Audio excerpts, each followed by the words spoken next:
इन्होंने 27 करोड़ रुपए की चेक दिया उसको। 3 चेक दिए हैं 9-9 करोड़ के, मतलब 27 करोड़ रुपए का चेक देता है साकिब चद्दर उस खातून को जो कैंसर की मरीज़ है।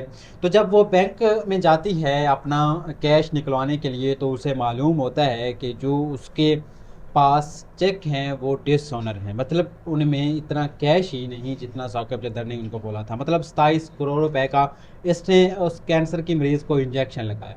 तो इससे पहले भी इसने गुर्दे बेचकर भी इनकम की। मतलब काफ़ी दोस्त कमेंट्स कर रहे होते हैं वीडियोस में कि साकिब चद्दर का जो रोज़गार है, जो इसका इनकम का ज़रिया है वो क्या है।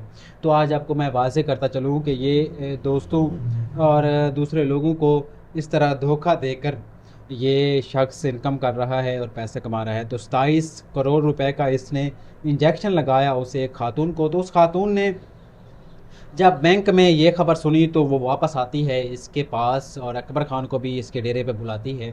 तो ये जब ये दोनों इकट्ठे